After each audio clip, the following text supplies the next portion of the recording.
IPL Rajasthan Royals captain Sanju ഇപ്പോൾ opening റോളിൽ നിന്നും പിന്മാറിയതിന് പിന്നാലെ മുൻ കോച്ച് രാഹുൽ ദ്രാവിഡാണ് ഇതിന് കാരണമെന്നാണ് പറയുന്നത്. ഗംഭീരാണ് ശരിക്കും പറഞ്ഞാൽ സഞ്ജുവിനെ ഇന്ന് ഈ കാണുന്ന ലെവലിലേക്ക് എത്തിച്ചതെന്ന് വിശ്വസിക്കുന്ന ഭൂരിഭാഗം പേരും മറ്റൊരു കാര്യം കൂടി വിശ്വസിക്കുന്നുണ്ട്.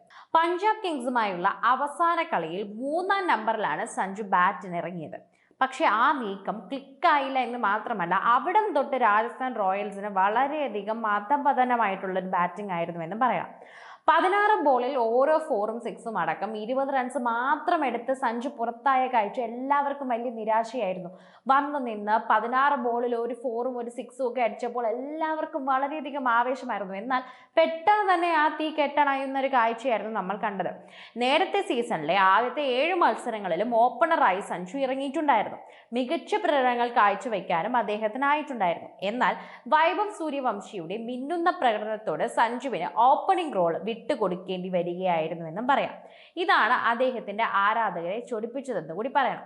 ഇന്ത്യൻ ക്രിക്കറ്റ് ടീമിന്റെ മുഖ്യ കോച്ചായിരിക്കെ സഞ്ജു സാംസണിനെ ഒട്ടും പിന്തുണയ്ക്കാതിരുന്നയാളാണ് രാഹുൽ ദ്രാവിഡ് എന്നും ഇനി രാജസ്ഥാൻ റോയൽസിലും കരിയർ തകർക്കുമെന്നും ആരാധകർ മുന്നറിയിപ്പ് നൽകുന്നുണ്ട്.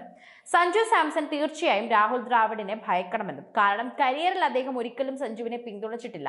ഇന്ത്യ കോച്ചായിരിക്കെ തന്നെ അദ്ദേഹത്തിന് വേണ്ടത്ര പിന്തുണ നൽകാൻ ദ്രാവിഡ് തയ്യാറായിരുന്നില്ല എന്നൊക്കെ പറയുന്നുണ്ട്. പുതിയ കോച്ചായി വന്ന ഗൗതം ഗംഭീറാണ് സഞ്ജുവിനെ രക്ഷിച്ചത്. ടീം പിന്നെ T20 ഓപ്പണിംഗ് റോളും വിക്കറ്റ് കീപ്പിംഗ് ചുമതലയും അദ്ദേഹം സഞ്ജുവിന് നൽകി.